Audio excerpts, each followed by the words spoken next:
Visitor Center is back that way. Old-timer? The voice belonged to Technical Sergeant Marcus Davis. 8 years on the flight line. 3 deployments.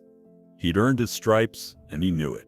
His tone carried the casual dismissal of a man who dealt with confused civilians before. The old man didn't respond. He stood perfectly still, his gaze fixed on the silent beast before them. An F-15E Strike Eagle, 70 feet of American air superiority, sitting dead on the tarmac like a wounded predator. The jet's twin engines were cold, its cockpit dark, diagnostic cables snaked from open panels like lifelines to a patient that wouldn't wake up. The old man's name was Henry Blake, 82 years old, his back slightly bent by decades of gravity. His hands resting calmly at his sides were roadmaps of wrinkles and old burns. He wore simple tan slacks and a faded blue windbreaker, an outfit that made him look like someone's grandfather who'd wandered too far from the base museum. Another technician, younger and eager, joined Davis. "Who's this?" "No idea," Davis muttered. "Probably thinks this is an air show." He raised his voice. "Sir, you need to head back to the gate. This is a restricted area. Active flight line." Henry's eyes, pale and clouded with age, finally shifted. But they didn't look at Davis. They traced the fuselage of the Eagle, following lines only he seemed to see. He took a slow, deliberate step closer to the aircraft's landing gear. Davis's frustration, already simmering from 2 days of failed diagnostics, boiled over. "Sir," I said, "step away from the aircraft." He moved to intercept, placed a firm hand on Henry's shoulder. "This is a multi-million-dollar weapons system, not a photo opportunity." Henry's gaze finally met Davis's. There was no fear, no anger, just a quiet, profound focus. As if Davis were a minor interruption in a much more interesting problem. The pressure on the flight line was crushing. The grounded F-15 callsign Raptor 3-1 was supposed to lead a critical red flag training exercise. Foreign military observers were already waiting. The wing commander was making his displeasure known over the radio in increasingly sharp tones. Every technician felt the heat, but Davis, as crew chief, was taking the brunt of it. His team had been chasing ghosts for 48 hours. They'd replaced the entire radar warning receiver, swapped out power distribution units, run every diagnostic in the book. Nothing. The Eagle was a brick. This old man's appearance felt like an insult, a symbol of the universe's refusal to cooperate. "I need to see your base pass," Davis demanded. "Right now." Henry didn't reach for a wallet. Instead, his hand went slowly to his windbreaker pocket. He pulled out a small, worn leather case, dark with age and oil. Davis let out a short laugh. "What is that? Your toolkit?" A few other techs drawn by the confrontation chuckled. "What are you gonna do, fix a modern fighter jet with a screwdriver from the 60s? They were young, most in their mid-20s. They followed Davis's lead. The scene was becoming a spectacle. A circle forming around the dead jet, the uniformed crew, and the silent old civilian. "Sir, I'm not going to ask again," Davis said, his face reddening. "Get away from this aircraft or I'm calling security forces." Henry ignored the threat. His attention was elsewhere. He unrolled the leather case with slow, deliberate motion. Inside, nestled in soft felt, were not crude tools but a small, curated set of instruments. They were clearly old, some handmade, their metal darkened with patina of. One was a small circuit tester with an unusual design. Davis stared, his derision deepening. "Are you kidding me? Where'd you get that junk? A flea market?" He smirked at his crew. "I bet you flew props in Korea, didn't you, Pops? Things were simpler back then." As Davis's mocking words hung in the hot Nevada air, Henry's fingers brushed the handle of the circuit tester.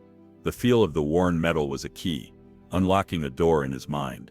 The world does, from the bright, sun-bleached tarmac to the dim, climate-controlled room of a design facility decades ago. St. Louis. McDonnell Douglas, 1982. A younger Henry, his face taut with focus, stood before a massive schematic board. The first F-15E prototype was taking shape. He was part of the team designing the integrated avionics suite. The very same circuit tester was in his hand. Brand new then. A senior engineer, a man with thick glasses and a perpetual coffee stain on his shirt, looked over his shoulder. "Henry, we need that warning system bulletproof. These pilots are going to be flying into the teeth of Soviet air defense. One false alarm, one missed threat, and they're dead. Henry didn't answer. He just made one final adjustment. A circuit seated. The system powered up. Clean. Perfect. She'll fly, he said. The memory vanished, a whisper that informed the stillness of the present. Back on the tarmac, the confrontation had escalated.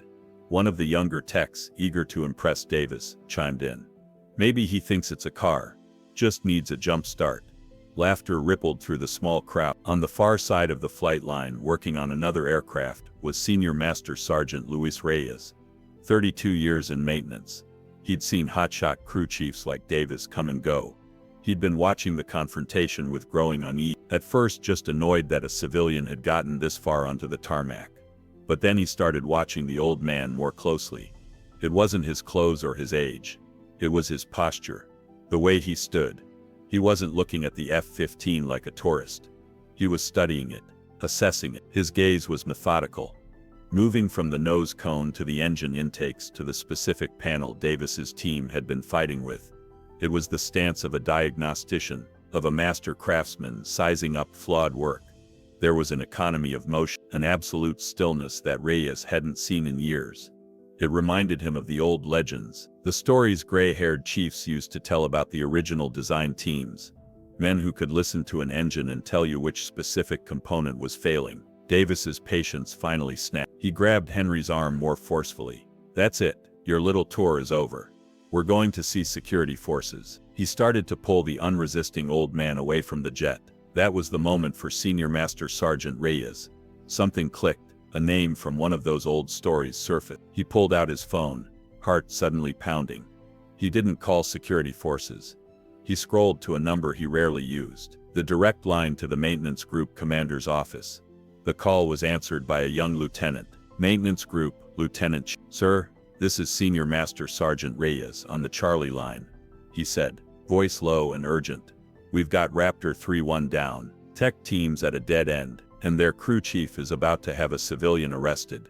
A civilian? How did a civilian get on an active flight line? That's the thing, sir. Reyes continued, watching Davis manhandle the old man. The way he's looking at the eagle, it reminds me of the old stories, about the guys who built these birds. He paused. Sir? I think his name might be Blake. Henry Blake. The silence on the other end was immediate and absolute. The call landed like a bomb in the wing commander's office. Colonel Richard Matthews was in the middle of a tense briefing. The grounded F-15, the single, infuriating topic of conversation. His executive officer burst in without knocking, an act that would normally earn him a week of paperwork. Sir, you need to take this. It's about the civilian on the flight line. Matthews snatched the phone, his face a thundercloud. What? He listened, his expression shifting from anger to confusion to stunned disbelief. His knuckles went white on the receiver. Say that name again. He listened once more. Blake? Henry Blake? Are you absolutely certain? The colonel's face went pale. He shot to his feet. Get me his file. The archived one. The one marked Eagle Legacy. Now, the aide, sensing the seismic shift, sprinted from the office. Colonel Matthews grabbed his flight cap. Get the command vehicle. Clear the route to Charlie line. Tell security forces we have a code heritage situation. No one, and I mean no one, touches that man. He was out the door before his staff could respond, but on the sun-baked concrete, the stand-down order hadn't arrived yet. Davis, emboldened by Henry's continued silence, was asserting his authority. He still held Henry's thin arm, a symbol of control. He leaned in, voice dripping with condescension. Look, I get it. Things get confusing when you get older, but you're a safety hazard. For your own good, I'm taking you to security forces. They'll call your family. He was declaring the old man seen. A final public humiliation. He gave Henry's arm a firm tug. Let's go. Show's over. It was at that precise moment that a new sound cut through the air. Not jet engines, not radio chatter. The piercing wail of sirens, getting closer fast, but not the familiar whoop-whoop of base patrol. This was the deep, commanding yelp of a wing commander's escort. Heads turned. In the distance, a black staff car flanked by two security forces trucks was racing toward them, lights flashing. They didn't slow, they accelerated, scattering airmen who leaped out of the way. The convoy screeched to a halt in perfect formation, just yards from the grounded Eagle,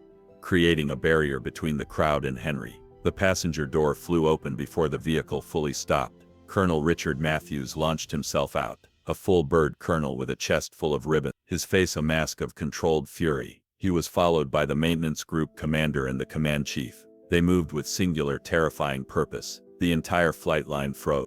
The arrival of a wing commander on the flight line was rare. The arrival of a colonel with his entire command staff moving like a tactical unit was unprecedented. Davis froze, his hand still clamped on Henry's arm, his mind failing to process the scene. Why was the base's top officer here? For him? For this old man?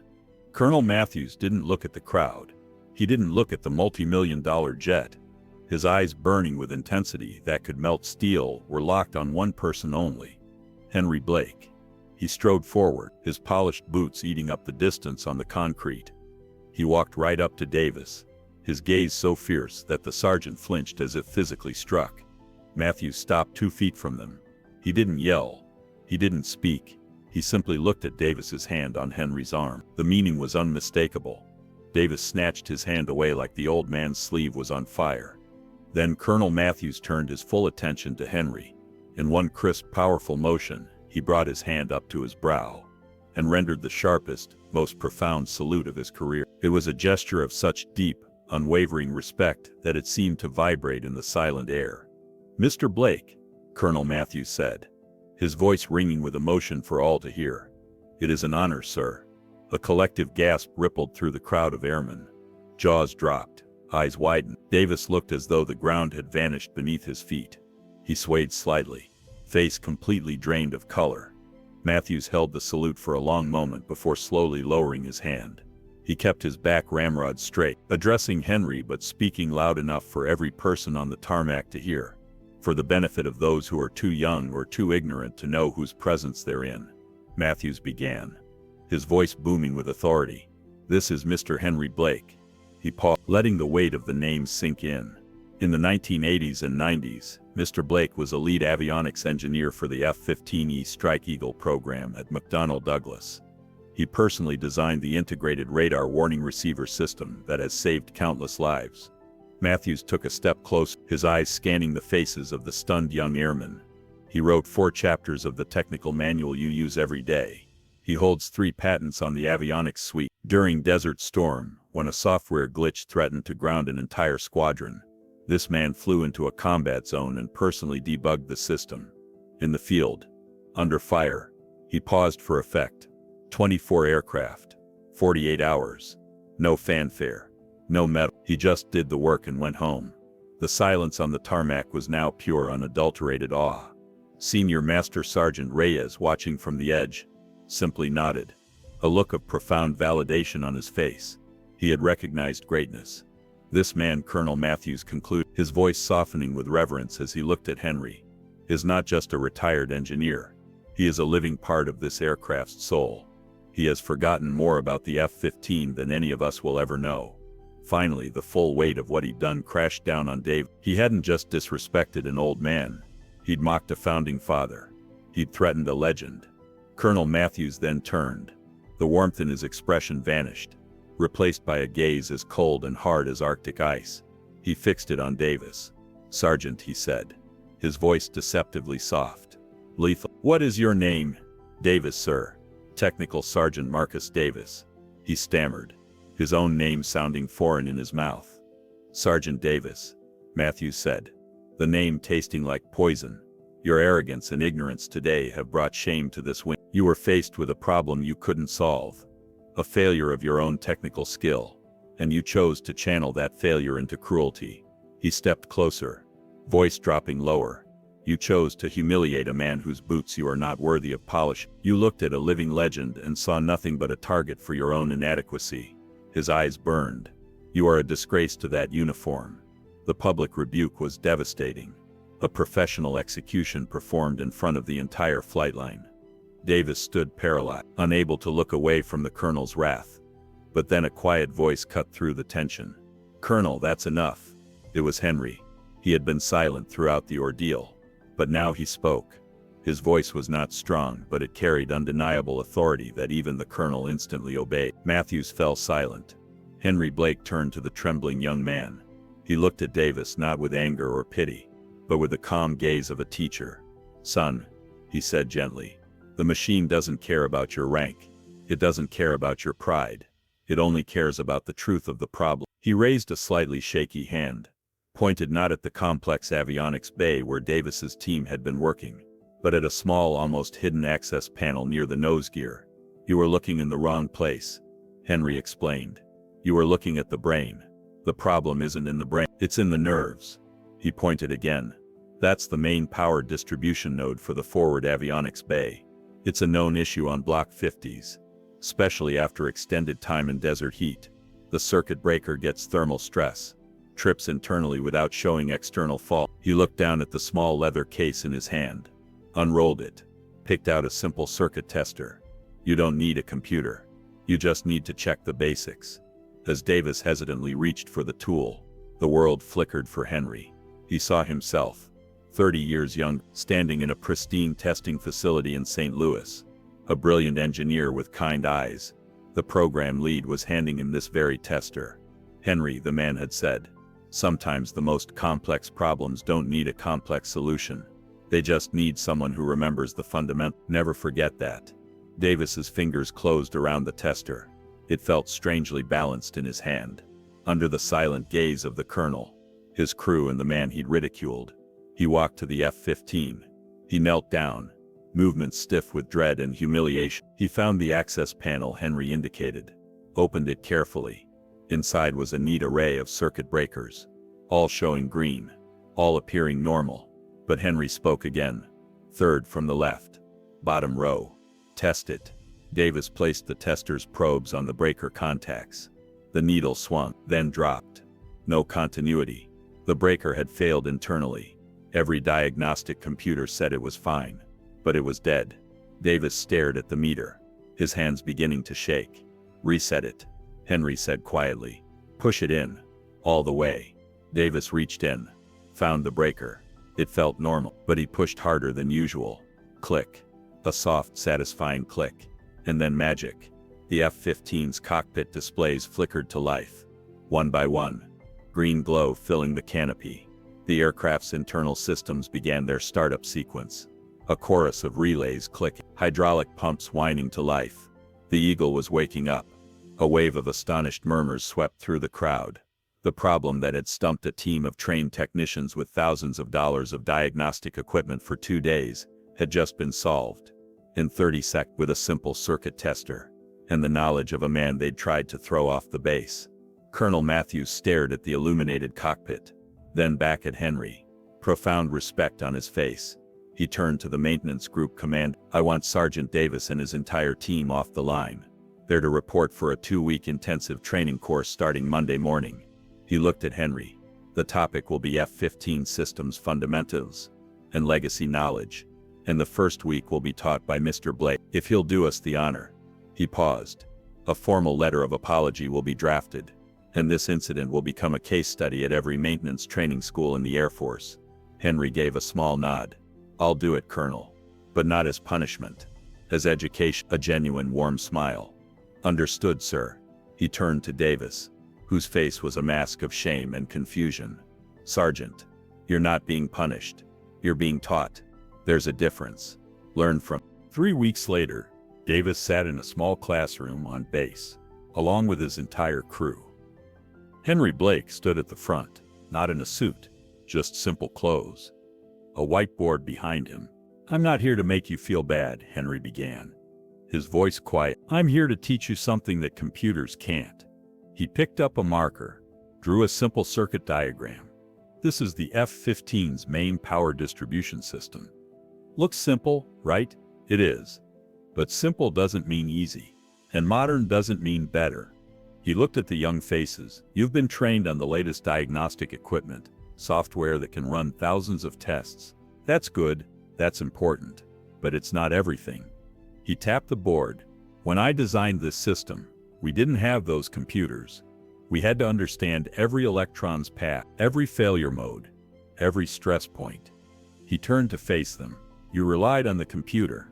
The computer said everything was fine, so you assumed it was operator error or a ghost problem.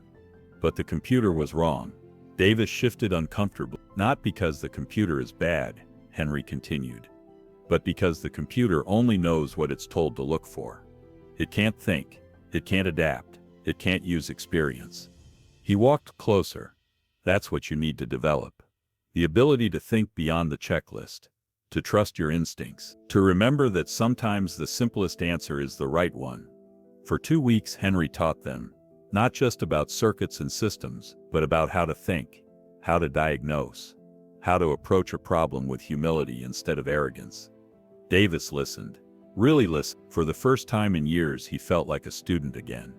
Not an expert, a student, and it was humbling, but also liberating. On the last day of training, Davis approached Henry after class. The other students had left. It was just the two of them. "Mr. Blake," Davis began, his voice uncertain, "I wanted to say, I'm sorry for how I treated you. There's no excuse." Henry looked at him, really looked at him, assessing. "You were doing your job," Henry said finally. "You were protecting the aircraft, protecting the flight line. That's not wrong. But I was cruel," Davis insisted. "I mocked you. I grabbed you. I tried to humiliate you." Henry was quiet for a moment. "You were frustrated, scared, under pressure. People make mistakes under those conditions." He placed a hand on Davis's shoulder. "The question isn't whether you made a mistake. It's whether you learned from it." Davis nodded. "I did. I really did." "Then we're good," Henry said simply. Davis hesitated. "Can I ask you something?" "Go ahead. Why did you come to the flight line that day? How did you even know about the problem?"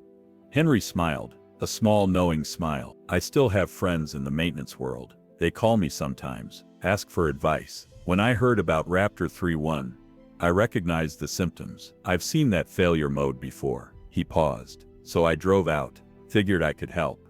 Didn't expect to cause such a fuss." Davis laughed, a genuine laugh. "You definitely caused a fuss," Henry chuckled. "Yeah, I guess I did." They stood there for a moment, not as sergeant and civilian, not as young and old, but as two people who understood each other. "Thank you," Davis said, "for the lesson, for your patience, for everything." Henry nodded. "Just pass it on. When you're the old guy someday and some hotshot dismisses you, remember how it felt, and teach them better." "I will," Davis promised. 6 months after the incident, Colonel Matthews instituted a new program across the entire Air Force. It was called Heritage Knowledge Initiative. The concept was simple: bring retired engineers, mechanics, and specialists back to work with active duty personnel, not as supervisors, as mentors. The program started at Nellis, but within a year, it had expanded to every major base. Henry Blake became the face of the program, not because he sought attention, but because his story resonated. He spent 2 days a week at various bases, teaching, mentoring, solving impossible problems.